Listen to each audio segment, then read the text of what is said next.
ನಮಸ್ಕಾರ. ಜಗತ್ತಿನ ಅತಿ ದೊಡ್ಡ ಕದನ ನಡೆಯುವುದು ರಣರಂಗದಲ್ಲ, ಅದು ನಿಮ್ಮ ಮನಸ್ಸಿನ ಒಳಗೆ. ಆಚಾರ್ಯ ಚಾಣಕ್ಯರು ಹೇಳುತ್ತಾರೆ, ಮನಸ್ಸಿನ ದೌರ್ಬಲ್ಯಕ್ಕಿಂತ ದೊಡ್ಡ ಶತ್ರು ಮತ್ತೊಂದಿಲ್ಲ. ಇಂದಿನ ಒತ್ತಡದ ಬದುಕಿನಲ್ಲಿ ನಮಗೆ ಅರಿವಿಲ್ಲದೆಯೇ ನಾವು ಮಾನಸಿಕವಾಗಿ ಸೋಲುತ್ತಿದ್ದೇವೆ. ಖಿನ್ನತೆ, ಆತಂಕ ಮತ್ತು ಅತಿಯಾದ ಆಲೋಚನೆಗಳಿಂದ ಹೊರಬರುವುದು ಹೇಗೆ?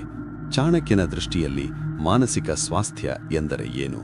ಇಂದು ನಾವು ನಿಮ್ಮನ್ನು ಮಾನಸಿಕವಾಗಿ ಉಕ್ಕಿನಂತೆ ಬಲಿಷ್ಠಗೊಳಿಸಬಲ್ಲ 3 ಶ್ರೇಷ್ಠ ರಹಸ್ಯಗಳನ್ನು ತಿಳಿಯೋಣ. ಭೂತಕಾಲ ಮತ್ತು ಭವಿಷ್ಯದ ಚಿಂತೆ, ಲೆಟಿಂಗ್ ಗೋ ಆಫ್ ಶ್ಯಾಡೋಸ್.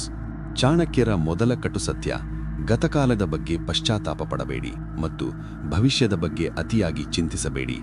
ಮಾನಸಿಕ ಅಶಾಂತಿಗೆ ಅತಿ ದೊಡ್ಡ ಕಾರಣವೆಂದರೆ ನಡೆಯದ ವಿಷಯಗಳ ಬಗ್ಗೆ ಯೋಚಿಸುವುದು. ಚಾಣಕ್ಯನ ಪ್ರಕಾರ ವಿವೇಕಿಯಾದವನು ವರ್ತಮಾನದಲ್ಲಿ ಬದುಕುತ್ತಾನೆ.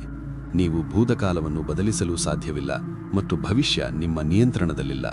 ಇಂದು ನೀವು ಏನು ಮಾಡುತ್ತಿದ್ದೀರಿ ಎಂಬುದರ ಮೇಲೆ ಮಾತ್ರ ಗಮನಹರಿಸಿ. ಇಂದಿನ ಕೆಲಸದಲ್ಲಿ ನಿಮ್ಮನ್ನು ನೀವು ತೊಡಗಿಸಿಕೊಂಡರೆ ಅರ್ಧದಷ್ಟು ಮಾನಸಿಕ ಒತ್ತಡ ಮಾಯವಾಗುತ್ತದೆ. ಭಾವನಾತ್ಮಕ ಸ್ಥಿರತೆ. ಚಾಣಕ್ಯರು ಹೇಳುತ್ತಾರೆ, ಸುಖ ಬಂದಾಗ ಅತಿಯಾಗಿ ಹಿಗ್ಗಬೇಡಿ, ಕಷ್ಟ ಬಂದಾಗ ಕುಗ್ಗಿ ಹೋಗಬೇಡಿ. ಮಾನಸಿಕ ಆರೋಗ್ಯ ಎಂದರೆ ಕೇವಲ ಸಂತೋಷವಾಗಿರುವುದು ಮಾತ್ರವಲ್ಲ, ಸಂಕಷ್ಟದ ಸಮಯದಲ್ಲಿ ನಿಮ್ಮನ್ನು ನೀವು ಹೇಗೆ ನಿಭಾಯಿಸುತ್ತೀರಿ ಎಂಬುದು. ಜಗತ್ತು ನಿಮ್ಮನ್ನು ಟೀಕಿಸಿದಾಗ ಅಥವಾ ಸೋಲು ಎದುರಾದಾಗ ಮನಸ್ಸು ಚಂಚಲವಾಗುವುದು ಸಹಜ. ಆದರೆ ಚಾಣಕ್ಯನಂತೆ ಆಲೋಚಿಸಿ. ಟೀಕೆಗಳು ನಿಮ್ಮನ್ನು ಬೆಳೆಸಲಿ, ನೋವುಗಳು ನಿಮ್ಮನ್ನು ಗಟ್ಟಿಗೊಳಿಸಲಿ. ನಿಮ್ಮ ನೆಮ್ಮದಿಯನ್ನು ಬೇರೆಯವರ ಕೈಗೆ ನೀಡಬೇಡಿ. ನೀವು ಒಳಗಿನಿಂದ ಶಾಂತವಾಗಿದ್ದರೆ ಹೊರಗಿನ ಯಾವ ಗದ್ದಲವೂ ನಿಮ್ಮನ್ನು ತಲುಪಲಾರದು. ಒಂಟಿತನ ಮತ್ತು ಆತ್ಮೀಯರ ಸಹವಾಸ. ಚಾಣಕ್ಯನ ಪ್ರಕಾರ ಕೆಟ್ಟ ಜನರ ಸಹವಾಸ ನಿಮ್ಮ ಮಾನಸಿಕ ಶಾಂತಿಯನ್ನು ಕಸಿದುಕೊಳ್ಳುವ ಅತಿ ದೊಡ್ಡ ವಿಷ. ಯಾರು ನಿಮ್ಮನ್ನು ಸದಾ ಕೀಳಾಗಿ ಕಾಣುತ್ತಾರೋ ಅಥವಾ ನಿಮ್ಮಲ್ಲಿ ನಕಾರಾತ್ಮಕತೆಯನ್ನು ತುಂಬುತ್ತಾರೋ ಅಂತಹವರಿಂದ ಹಿಂದೆ ದೂರವಿರಿ. ಒಂಟಿತನವು ಶಾಪವಲ್ಲ, ಅದು ನಿಮ್ಮನ್ನು ನೀವು ಅರಿತುಕೊಳ್ಳುವ ಸುಸಂದರ್ಭ. ಮೌನವಾಗಿ ಧ್ಯಾನ ಮಾಡುವುದು ಅಥವಾ ಒಳ್ಳೆಯ ಪುಸ್ತಕಗಳನ್ನು ಓದುವುದು ನಿಮ್ಮ ಮನಸ್ಸಿಗೆ ಹೊಸ ಚೈತನ್ಯ ನೀಡುತ್ತದೆ. ನಿಮ್ಮ ಮನಸ್ಸನ್ನು ಒಂದು ಪವಿತ್ರ ಮಂದಿರದಂತೆ ನೋಡಿ, ಅಲ್ಲಿ ಕಸ ತುಂಬಲು ಯಾರಿಗೂ ಅವಕಾಶ ನೀಡಬೇಡಿ.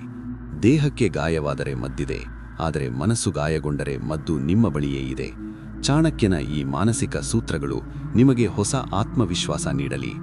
ಒತ್ತಡದ ಸಮಯದಲ್ಲಿ ನೀವು ಮನಸ್ಸನ್ನು ಶಾಂತಗೊಳಿಸಲು ಏನು ಮಾಡುತ್ತೀರಿ? ಕಾಮೆಂಟ್ನಲ್ಲಿ ತಿಳಿಸಿ. ಮಾನಸಿಕವಾಗಿ ನೊಂದಿರುವ ಅಥವಾ ಕತ್ತಲಲ್ಲಿರುವ ನಿಮ್ಮ ಗೆಳೆಯರಿಗೆ ಈ ವಿಡಿಯೋ ಶೇರ್ ಮಾಡಿ, ಅವರಿಗೆ ಬೆಳಕಾಗಿ. ಸಬ್ಸ್ಕ್ರೈಬ್ ಆಗಲು ಮರೆಯಬೇಡಿ. ಧೈರ್ಯವಾಗಿ ಬದುಕಿ.